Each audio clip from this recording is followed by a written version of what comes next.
Welcome to All Texas Football. Time for rapid reactions this morning. I'm Bobby Burton, joined by CJ Vogel and Gerry Hamilton. Brought to you by our friend Adam Lowy over at the Lowy Law Firm.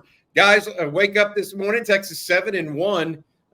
Big win in Nashville against Vanderbilt. A Vanderbilt team that was spry and ready to rumble a little bit. Texas was up by 10 with less than 2 minutes to go. And then, of course, Vanderbilt goes the end-to-end. Makes it a one-score game to end it, but Texas felt like they were in control most of the game, but they let Vanderbilt stay too close for my gut feeling. What did y'all think about that? The ebb and flow of this game. Let's start with that, and why Texas let Vanderbilt kind of stay in this game. It started poorly with the tip ball interception, right? But to start the game, but then Texas came back and outscored Vanderbilt 14-7 in the first quarter. And why was that meaningful? It's the first time all season Vanderbilt had been outscored in the first quarter. I mean, that they have been a really good first quarter team. First quarter, second quarter were their best quarters. So Texas, after the really as bad a start as you could get off to, in tip ball interception, touchdown, Vanderbilt. You're like, oh boy, we've seen this. But then they came back against a too high look with the corners playing off, and they just ripped them. Short passing game, extension of run game, playing on the perimeter, get one block, then you let your athlete make a play, and they ripped them up, really. And the only reason this was even a game, and we're going to dive into it, is there are 5 or 6 plays in this game that truly kept Texas from winning by 35 points. I mean, but Texas, this is the first time Vanderbilt trailed after the first quarter all season. Good stuff. CJ, you were there in Nashville. What were your thoughts about the ebb and flow and how Vanderbilt kind of just stuck around? We kind of expected this with their quarterback. He's just one of those never say die type of athletes. Yeah, I mean, he's a gamer, and that team takes on the life of him, right? It's a scrappy team. And again, you look at what Vanderbilt's been able to do in SEC play this year. They've beat Kentucky. They've beat Alabama. They lost in overtime to a top 10 Missouri team at the time. Now they lost again to a top 5 team in the country by 3 again. So this is what they do. They stick around. They make games muddy. They played at their level. Texas, I thought, played very well on Saturday in terms of trying to control the game, right? The time of possession was basically a dead even heat, and that was the big concern. Vanderbilt was a top 12 team, I think, in time of possession coming into this game. Texas didn't allow them to play their style, at least in the first half, and now we'll talk about the second half coming up. But to get out to that start and kind of have that confidence growing on Quinn's side there, I thought was very encouraging. Second half, obviously, a different story.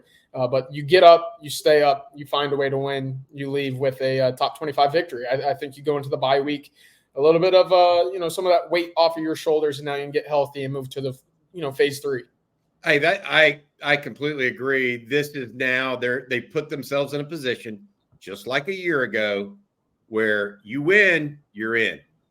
This team has put themselves into the position with just 4 regular season games left, not including a possible SEC championship game or even a playoff, but they just want to get in. They've done enough to do that. All right, we're going to talk a little bit about Quinn. We're going to talk about the defensive game plan that I think was key and the turnovers, several different pieces that we want to deal with in this rapid reaction piece for this morning. But first, I want to say thank you to our sponsor. That's Adam Lowy of the Lowy Law Firm. Each and every rapid reaction video brought to you by Adam. If you've been injured in a car wreck, truck wreck, automobile accident of any kind and want to get free consultation and talk to someone who knows what you're dealing with, give Adam and his group a call. LowyLawFirm.com, more than 20 years of experience. Reach out to him and his group there in Austin. All right, CJ and Gerry, bounce back game of sorts for Quinn Ewers. You mentioned the tip pass. And then he went on a roll and went 17 for 17 and looked like the Quinn that we had all known and seen. Problem was there weren't a lot of long passes in that. It was a bunch of short, quick game type stuff, but still he was sharp. And it seemed like he got into the flow of the game there. Do y'all feel like this was a bounce back game for Quinn? I'm not saying it was perfect, but was it a bounce back game? CJ, what do you think?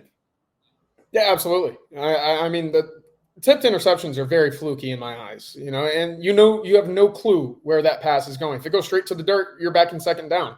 If it's completed and it gets by, you have 30 yards on those two plays. Vanderbilt scored a touchdown on a tipped pass, right? You don't know where those passes go. And to me, for Quinn, he didn't put the ball in harm's way at all. Now, you can be picky and you can probably sit back and say, yeah, of course, Texas didn't throw the ball down the field all too much. Fair critique. But when it's Sarkisian calling another bubble screen to get the ball out to the edge and let the playmakers play, is that Quinn's fault? No. I mean, so it does go both ways there. I thought Quinn, again, when he found his rhythm, and you're looking at the halftime box score and he's 19 of 21, you're sitting there thinking, okay, he's back, right? He's found that rhythm. 17 completions in a row. That's the all-time high for Quinn in his career. He looked really good in my eyes. He was even commanding the offense, probably a bit better than we had seen rerouting DeAndre Moore on his first touchdown to the corner, audibling to a slot fade in the middle of his motion. He saw man coverage, said, you know what? You mentioned that. I want to say this.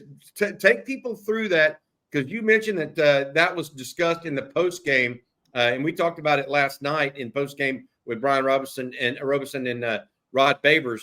They actually audibled mid motion. Quinn told DeAndre to go to a slot fade on that first touchdown pass to Moore. Yeah, absolutely. It was that quickly. DeAndre Moore started on the other side of the formation. He comes across in the middle, and as he's motioning over, you see a man trail him on the Vanderbilt defensive side of the ball. Quinn, hints to him, tells him, signals to him, slot fade, touchdown Texas. It was a good ball. It was a great route by DeAndre Moore, and we've seen him win those slot fades several times now this year. But for Quinn to diagnose that, that's what you want to see out of a third-year quarterback, for him to make the play. I thought there was a moment in the middle of the game where he finds Gunnar Helm, over the middle. He fits it between two guys. We hadn't seen that from Quinn, and that showed me that he was playing confidently. Again, 2 interceptions on the stat sheet. You look at it and say, "Ew." But tips are so fluky. I can't fault him for that. For the second one, maybe that was a bad throw. It hit the guy right in the head. But if those balls hit the ground, then you're sitting there thinking, okay, he's got 288 yards and 3 touchdowns, no picks. It's a hell of a day. There's no conversation. Flukes hurt him. And that's where I sit back and say, you know what? It was a better day than a lot of folks are making it out to be, in my eyes. Gerry, what'd you think? Bounce back game for Quinn, or hard to say? I'm not as high on it. I think he's 2 different players. If you sit in the zone and you don't bring pressure, he's a good player. But then you know what? Vanderbilt was like, all right, we can't do that. And then they changed what they were doing, and he struggled. I mean, it's just like I jokingly said on the watch with us last night, I would think outside the box. I'd bring a jump rope and make him jump rope in between series or something. But when pressure's on him, his feet don't move. That doesn't work. It's just not going to work. It was like a tale of 2 different quarterbacks. And when people are sitting back in the zone and are not bringing the blitz, fine, looks tremendous. But then when Vanderbilt said, okay, we can't do this, they're out athleting us on the perimeter and we're going to get whacked. Okay. Then what happens? They start bringing blitz. And how different did the second half look from the first half? That's my issue. And so the book is out. The question is, how many teams have the personnel to execute the book? Yeah, I will say this. Yeah, to your point, Gerry, your point, CJ quoted first half stats, 19 of 21. He finished 27 of 37, which means he was 8 of 16 in the second half. There were 2 majorly encouraging things to me, though, in this. One, he bounced back from adversity again. You mentioned the tip pass, but 2, he stepped into the throws and he stepped up into the pocket multiple times. There was a 3rd and 20 he connected with Silas Bolden. There was a ball to Ryan Wingo that set up the final score after they had gotten out of field goal position because of a hold penalty. He stepped up more on Saturday than he had in the previous 2 Saturdays combined. Yep. Now, maybe that's personnel, to Gerry's point. Maybe that's less of Vanderbilt hanging around his legs. I'm not sure. My thought process, it was a bounce-back game. Was it perfect?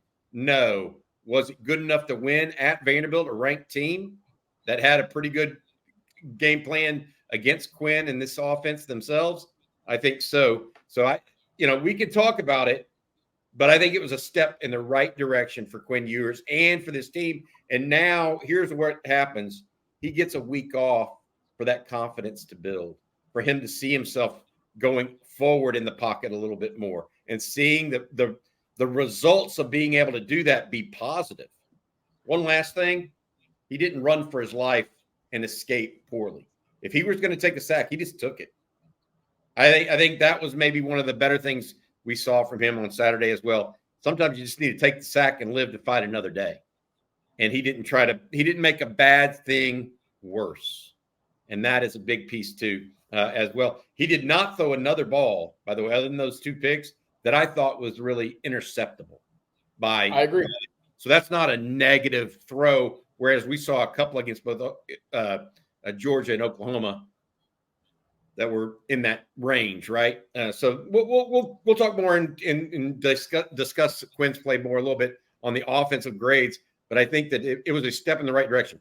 The other piece of this, and where I think this game may have actually been won, and we talked about it in the pregame, CJ and Gerry, the need for the defensive ends to kind of corral Diego Pavia. They did that. You can say what you want about PK's defense. It's this or that, but they executed that defense and held him in check, frankly, except when they got short fields and he was able to turn it around. Gerry, what did you think about the defensive game plan overall? Yeah, I thought going in, there's a book on Diego as well, and he's just a guy who's a gritty playmaker, right? But you run more of an umbrella type of coverage and defense around him, right? Keep everything inside the numbers, everything inside the hash as the best you can against him. And you welcome a first down run with him because you want to hit him. And he's a tough customer, but you got to hit him. I thought Texas had a really good defensive game plan, and that was the correct defensive game plan because Vanderbilt on the outside at wide receiver don't have guys that are going to really hurt you down the field. They don't scare you. So you can play off with those guys. And as long as Texas played sound up front, limited their false steps and diagnosed at linebacker and played with eye discipline in the secondary, that's the way that you have to play against Vanderbilt in this offense because they're so unique in their run game. But I thought Texas had a good game plan. I thought, look, we talked about edges and linebackers in secondary going into this game, but Alfred Collins and Jermaine Lole were really good in this game up front. And Vanderbilt had 31 rushes for 114 yards, 3.7 a rush. If I told you that before the game, all 3 of us would have taken it and walked out the door. They played really well in the interior in this game too, against a tough run game. Longest run of the day for Vanderbilt, 18 yards, and that came on the very first series. The scramble. The Pavia scramble. One play Sorrell lost contain early. Yep. And Jalen Gilbo bit on the inside fake and got ran. I think that gave them an immediate amount of respect for Pavia's speed, right, guys? CJ, what did you think about the defense and the game plan from PK? Yeah, again, we've seen it time and time again. When Texas plays a mobile quarterback, they come ready to play. It was Jalen Milroe a year ago. It was Jason Bean against Kansas. There's plenty of examples here, and containment's always a key part, and they've done that very well. Texas doesn't normally get bit by quarterback runs, and it wasn't the case again. And Vanderbilt tried, every time, in that full house formation with 3 running backs and a tight end on the field to create, different looks, different misdirections, a triple option, speed option, whatever they could do to get Texas linebackers looking the opposite way and put edge rushers in, spots where they had to make a decision. And I thought, again, Texas did a tremendous job on Saturday of finding ways to limit the big play on the running game. Only 2 plays. Gerry mentioned 31 rush attempts for the Vanderbilt offense. Only 2 of them extended beyond 10 yards. Pretty good. So, again, the negative plays, the turnovers were there. I was happy with it. Taft said in the postgame on Saturday night that the goal was to come in and create 4 turnovers. Vanderbilt had only turned the ball over twice the entire season. They had 3 turnovers and a 4th down stop. If you tally that up, that's about 4 takeaways for the Texas defense. They did a great job. I wanted to piggyback off that because in the box score, it's going to say 0 sacks, but that's where that sacks is a misleading number sometimes because Texas got enough pressure on Pavia that they forced his first 2 and would have been 3 without a boneheaded play by Vernon Burton late in the game. Forced his first 2 interceptions at home all season. Okay, I mean, he had not turned the ball over, and if not for that boneheaded play by Vernon at the end of the game, he'd had 3 interceptions this game. He had 1 all season, and that's a team that was 5-2. So he had not been prone to mistakes. So Texas, what did they do? They created mistakes by him without having a single sack in the box score. So I wanted to point that out because a lot of times we get Texas isn't getting sacks. Well, this is one of those games. He's a hard guy to sack, 1. But 2, even though you didn't have a sack in the box score, you created a lot of pressure on him up front.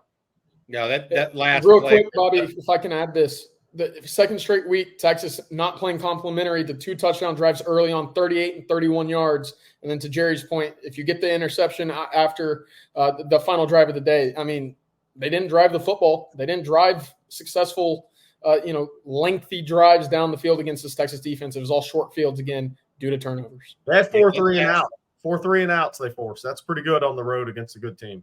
Yeah, absolutely. Yep. Hey, guys, games like this are won by players, and Texas needed some people to step up for them on Saturday. Michael Taft did that, no doubt, right? I think, look, Matthew Golden on the very first catch of the day for him, the touchdown. Beautiful catch, right? DeAndre Moore stepped up, I thought, on Saturday. Alfred Collins continues to step. One thing that I will say that I really think was indicative of where Texas is going right now is the number of people that had what I would either not outstanding or great games, but stepped up. Jelani McDonald stepped up and had, I think, 7 or 8 tackles against Vanderbilt and was a physical presence in doing so. He was really good in his first career start, guys. Yeah, absolutely. And so you look across the whole group of players. It was about Quinn and whether or not this offense could bounce back. It was about whether or not the defense and the edges could contain Pavia. But one thing I took away from it is Texas found some playmakers. Some other guys made plays when they needed to. And to me, I'm not saying Texas is a perfect team, but to me, that's a sign of a resilient team and a team that can be difficult to reckon with as the season wears on. Y'all agree with the amount of players that kind of stepped up and made plays? So Jermaine Lole. Is anybody making more of their snaps right now than Jermaine Lole? Maybe Leon Galafau. But I want to say this too. We've been waiting for the highly drafted potential Alfred Collins to show up. He showed up the last 2 games. He has 12 tackles in the last 2 games. Defensive tackles don't generally go back-to-back games with 6 tackles. He's been doubled more than any D lineman this year. He's starting to play at the level that we've kind of expected him from his talent level for 3 years. I mean, so he's playing well. Michael Taft, Jelani McDonald that was a big thing for me to see because I thought the loss of Derek Williams was going to be really big against the run this year. But if Jelani McDonald can play to this level, that helps mitigate that for me. Ajay Barron solid again. Ethan Burke made a play again. He seems like he's going to make a play every game somehow, some way. He made a couple. Hey, Gerry, I got to say this. He made a couple. He deflected the Taft interception, and he forced a quick throw by Pavia on a 3rd down. I mean, he had a good game. I agree. A lot of different guys connected. CJ, you have any thoughts on that? Yeah, one guy that I think deserves at least some recognition is Kobe Black. I mean, he was on the field for a few snaps Saturday afternoon as well. He was targeted 2 or 3 times, and he had 2 PBUs, one of which in the end zone, the other on a 3rd down to force a punt. Again, that's Texas having depth and having guys ready to step up when their number is called to play at the level that's expected for a championship contending team. And to have that out of a freshman defensive back, I mean, it's tough to do coming off the bench in a road game against a good quarterback, encouraging there all the way across the board. Amar Niblack, hadn't seen much of him the entire year. Welcome to the game. Exactly. It was encouraging. I mean, that deep crossing route that we saw Saturday afternoon, that's what we all kind of expected his role to be in this offense. And it's taken 8 games. It's taken 9 weeks, but I guess we saw a little bit of it. I don't know how much more we'll see of him, but he 2 catches, 22 yards. Okay. I liked it. Yeah, it was a start for him. To our point, there were a lot of contributing factors to this win, and that's one of the positives I'm going to take out of it. A negative that if we talked about, I think we probably all agree the offensive line is having some issues, either the offensive line or the running backs or the tight ends, whoever in pass protection, having some issues communicating well right now. Teams are just getting home too quickly. There were a couple times Quinn had to literally just take the ball and go into the fetal position almost. That is something that hopefully gets corrected in this off week, right? Got some time to really kind of dissect what went wrong. Anything else y'all are thinking about? So, Rod last night on the post game mentioned special teams is a little bit of an issue right now. Gerry, you're saying about special teams? What did you think there? Look, one of the plays that was really costly for Texas was the semi-shank punt at the end of the first half. That ball, Vanderbilt gets the ball in the 35. And we were talking about it last night during the watch with us. I said, Aaron, that's not good because this guy, they have an NFL kicker with a rocket on his right leg for a skinny young kid. And if you drop that ball at the 15, those 20-yard difference, Vanderbilt doesn't score. They don't get in field goal range. That semi-shank punt was a big part of that game and a negative in special teams play. So Texas has to punt the ball more consistently. Warren Roberson got a hold right out of the gate to start the game again. I thought Silas Bolden, look, he's fearless, but he continues to make plays in the punt return game. That's a positive. Gunners and punt coverage maybe still has to be cleaned up. So special teams, they're not playing close to the level they did last year, in my opinion. That is one area not close to last year. It's a coin flip, and that's an area where you don't want it to be a coin flip, right? You have a hold on a return, you're back to the 7-yard line to start your drive. You down the ball on the 1-yard line, you're sitting there thinking, okay, finally, the Gunners are doing something, the punt's going where it's supposed to be, and then you see a 20-yard punt. And to Gerry's point, they go down the field and they add points as a result. So you don't want special teams to be something that dictates a lot of the game. You want it to go to the status quo. Punts to go 45 yards, 50 yards, down the ball, fair catch it, whatever. You don't want it to be a flashy play unless you're on the receiving end. And to that point, I mentioned it yesterday on Twitter. I mentioned it on Texas Football, the thread for the game.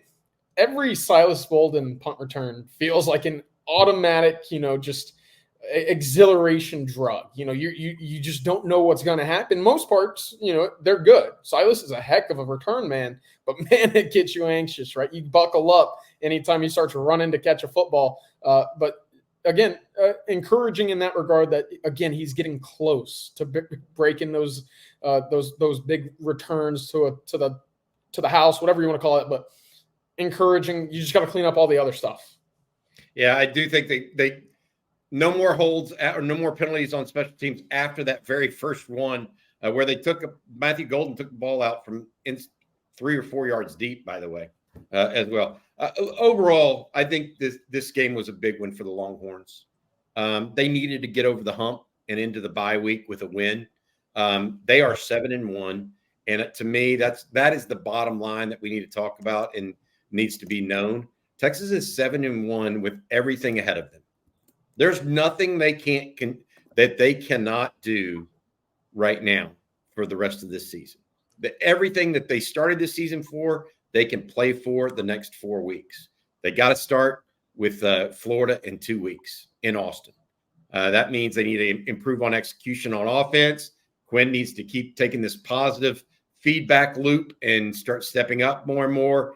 Maybe the offensive line needs to get better, communicate a little bit better, and get out of their own heads maybe a little bit right now and figure out what's going on. But all in all, everything that Texas wants is still there. They just now got to go and take it. That's a big thing. Well, the reality of where Texas is after you take a loss is everything survive in advance. Every week is like an NCAA tournament game because of the new college football playoff format. Survive in advance. This to me was a survive in advance game because it wasn't pretty. It wasn't well executed offensively. There were bad penalties at bad times. There were a couple of just dumb penalties that cost you in this game that could have cost you big time. They didn't. It was the ultimate survive in advance game. And it's a perfect survive in advance scenario, not game, but scenario going into the off week. Because again, it's good. The off weeks are really good to coach when you have a lot of coachable and teachable moments. But I will say this. Look, you have at Arkansas around Florida, which is playing better, and at Arkansas and at A&M. If you turn in this level of survive in advance game in one of those two, you're not going to win. Yeah, the Arkansas game looms large. They put up a big 50-point something on Mississippi State on Saturday. That game is in Fayetteville as well. Florida playing better, but Florida has to play Georgia this coming weekend. Yes. So they're going to be beat up physically. Yeah, that could be a bloodletting, and you'll get them after an off week. So we'll see how it all turns out. But a lot of football left to be played. Yes. And the thankful part of it, Texas 7-1 right now. All right, I want to say thanks one last time to our friend Adam Lowy of the Lowy Law Firm. If you've been injured in a car wreck, truck wreck, automobile accident of any kind, and think you may be due compensation, get a free, no strings attached consultation from Adam and his firm. Reach out to him at loweylawfirm.com. Adam, thank you so much for your support of On Texas Football. All right, CJ and Gerry will be back later today. We're going to grade the offense. We're going to grade the defense. Also going to talk with Rod Babers on the second watch. For Gerry Hamilton, CJ Vogel, and our producer, Matt Hutchison, I'm Bobby Burton. Hook 'em.